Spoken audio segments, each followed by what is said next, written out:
पुदीना नाम के एक गांव में रमेश नाम का एक आदमी रहता था। रमेश बहुत ज़्यादा गरीब था। वह दूसरे लोगों के खेतों में मजदूरी करके 2 वक्त की रोटी का जुगाड़ कर पाता था। एक दिन रमेश बलराम के खेत में मजदूरी के लिए गया। बलराम के पास बहुत सारी गायें और मुर्गियां थी। बलराम बहुत पैसे वाला किसान था। अरे रमेश, चल इस मुर्गी के बच्चे को हम जंगल में छोड़ कर आते हैं। किंतु मालिक, इसे जंगल में क्यों छोड़ कर आना? ये तो अभी बहुत छोटा है, वहाँ पर कोई जंगली जानवर इसे खा जाएगा। अरे कुछ दिन पहले ही मेरी मुर्गी ने अंडे दिए थे, उसमें से ये चूजा निकला था। बाकी सारे चूजे तो ठीक है, लेकिन ये कुछ ज्यादा ही मरियल सा और बीमार सा है। वैसे भी कुछ दिनों के बाद ये मर ही जाएगा, कौन इसका ख्याल रखेगा? किंतु मालिक, अगर इस नन्हे से चूजे को किसी जानवर ने खा लिया तो आपको पाप लगेगा। अगर तुझे इसकी इतनी ही चिंता है तो तू क्यों नहीं ले जाता इसे अपने घर? इतना गरीब होकर भी तुझे मुर्गी के बच्चे की पड़ी है। खुद कंगाल है लेकिन उसूल ऊंचे हैं। रमेश मुर्गी के बच्चे को जंगल में छोड़ने के लिए जाता है, क्योंकि उसके पास उस मुर्गी के बच्चे को ध्यान रखने और उसे खिलाने के लिए कुछ नहीं था। जैसे ही रमेश ने मुर्गी के बच्चे को जंगल में छोड़ा और वह थोड़ा सा आगे बढ़ा, बच्चा लाचारी से रमेश की तरफ देखने लगा। रमेश को दया आ जाती है, वह उसे उठाकर अपने घर ले आता है। तुझे इस घने से जंगल में अकेले छोड़ने का बिल्कुल भी मन नहीं कर रहा है। अब अगर घर में एक रोटी होगी तो हम दोनों मिलकर आधी आधी खाएंगे। अरे क्या ये मरियल सी मुर्गी उठा लाए? हमारे पास खुद के लाले पड़े हुए हैं खाने के, और इसे क्या खिलाओगे? मिट्टी? अरे कोई बात नहीं भाग्यवान, जो हम खाएंगे उसमें से थोड़ा इसे भी दे दिया करेंगे। ठीक है, वैसे भी आपके आगे मेरी चलती कहाँ है। फिर बिना किसी स्वार्थ के रमेश और उसकी पत्नी मिलकर उस मुर्गी के बच्चे का ध्यान रखते हैं और अपने खाने में से थोड़ा खाना उसे भी खिलाते हैं। कुछ ही दिन में वो मुर्गी का बच्चा एकदम स्वस्थ हो जाता है और बड़ा भी हो जाता है। देखा आपने, हमने जरा सा ध्यान के रखा इस नन्ही सी जान का, ये तो एकदम से कितनी बड़ी और स्वस्थ हो गई।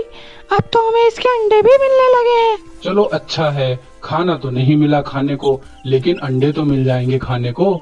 हमारी मेहनत रंग लाई। एक दिन रमेश की पत्नी देखती है कि उनकी मुर्गी एक आम मुर्गी के मुकाबले कुछ ज़्यादा ही अंडे देती है।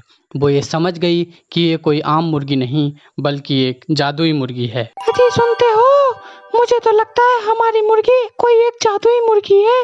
आज तो इसने पूरे 50 अंडे दिए।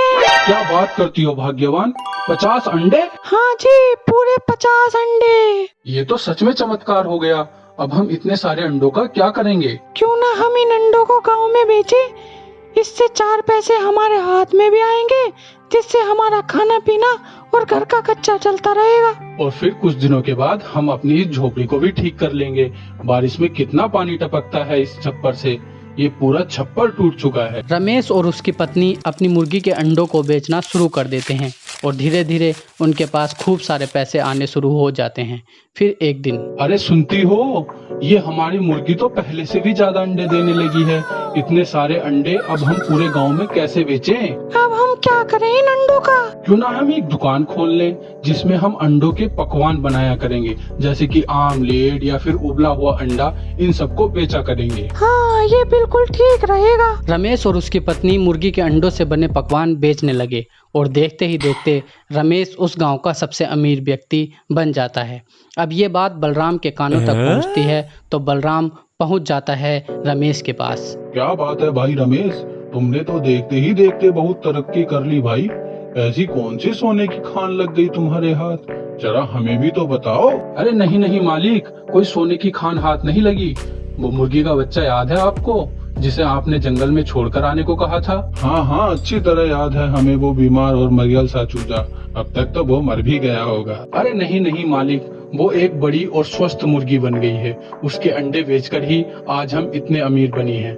वो कोई एक मामूली मुर्गी नहीं बल्कि एक जादुई मुर्गी है। रमेश बलराम को मुर्गी के बारे में सारी बातें बता देता है। बात जानने के बाद बलराम को अपने आप पर बहुत गुस्सा आता है और उसे लगता है कि वह जादुई मुर्गी उसकी है। इसलिए बलराम पंचायत में जाकर रमेश के खिलाफ मुर्गी चुराने का इल्जाम लगा देता है और अगले दिन पंचायत बुलाई जाती है। रमेश, बलराम किसान जो कह रहा है क्या वो सच है? तुमने इसकी मुर्गी चुराई है, वो भी अंडे देने वाली जादुई मुर्गी? नहीं नहीं मालिक, मैंने कोई चोरी नहीं की है। बल्कि बलराम ने खुद वो बीमार मुर्गी का बच्चा मुझे जंगल में छोड़कर आने के लिए कहा था। सरपंच साहब, ये बात तो सही है, लेकिन उस मुर्गी का अधिकार तो मेरा है ना। लेकिन तुमने तो इसे जंगल में छोड़ आने को कहा था, तो फिर ये मुर्गी तुम्हारी कैसे हुई? सरपंच जी, क्योंकि उस वक्त मुझे ऐसा लगा कि ये मुर्गी का बच्चा तो मर जाएगा, लेकिन रमेश ने उसे अपने पास रखकर उसे हष्टपुष्ट कर दिया और अब उसके अंडे बेचकर ये सेठ बन गया। सरपंच साहब, मुझे तो उस मुर्गी के बच्चे पर दया आ गई थी और मैं उसे अपने घर ले आया। मेरे पास उसे खिलाने के लिए ज्यादा कुछ तो नहीं था, लेकिन घर में अगर एक रोटी होती थी तो आधी मैं उसे खिलाता था और आधी मैं खुद खाता था, और धीरे धीरे वो मुर्गी का बच्चा स्वस्थ होता चला गया।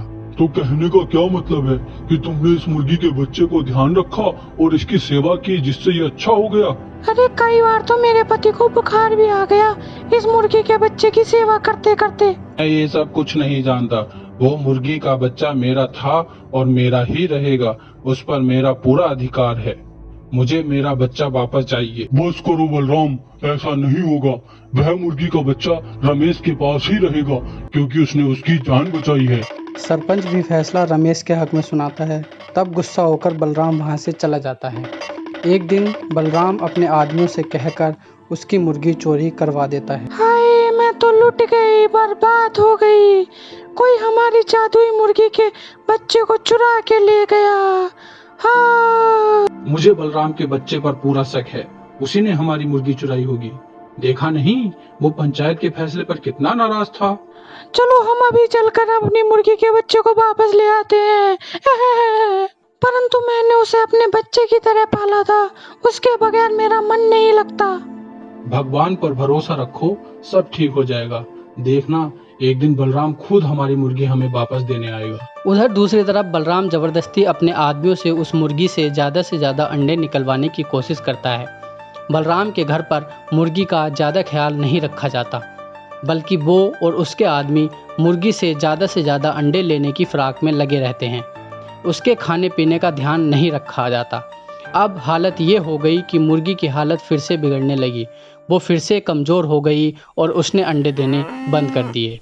अरे रमेश, सच सच बताओ, तुमने इस मुर्गी पर कोई जादू कर दिया है क्या? हमारे घर आकर इसने अंडे देने बंद कर दिए और कमजोर भी हो गई। सही बताऊं मालिक, मैं इसे अपने बच्चे की तरह प्यार करता था और बदले में ये मेरा ख्याल रखती थी। लगता है आपके घर में इसे वो प्यार नहीं मिलता जिसकी इसे जरूरत है। इसी वजह से शायद ये बीमार हो गई और इसने अंडे देना बंद कर दिया। अरे अगर ऐसी बात है तो ठीक है, एक बार फिर से इसे अपने घर ले जाओ, और इस बार अगर ये तुम्हारे प्यार की वजह से ठीक हुई तो ये मुर्गी हमेशा हमेशा के लिए तुम्हारी। रमेश और उसकी पत्नी मुर्गी को फिर से अपने घर ले आते हैं और दोबारा उसका ख्याल रखते हैं। उसे खूब प्यार करते हैं। मुर्गी फिर से पहले की तरह अंडे देने लगती है। इस बार बलराम को समझ में आ जाता है कि जानवरों को भी प्यार की जरूरत होती है। देखा मालिक आपने, हमारे घर आकर ये फिर से हष्ट-पुष्ट हो गई और स्वस्थ हो गई। अरे मुझे माफ कर दो रमेश भाई, मैं जानवरों से जानवरों की तरह पेश आता था, लेकिन आज तुमने मुझे समझा दिया कि जानवरों को भी प्यार की जरूरत होती है। आज से ये मुर्गी तुम्हारी। इस कहानी से हमें ये सीख मिलती है कि हमें जानवरों के साथ अच्छे से अच्छा व्यवहार करना चाहिए, क्योंकि बदले में तभी तो वो हमें अच्छा प्यार देंगे। दोस्तों, इसी तरह की कहानियाँ देखने के लिए हमारे चैनल को सब्सक्राइब कर दीजिए और बेल आइकन भी दबा दीजिए। धन्यवाद।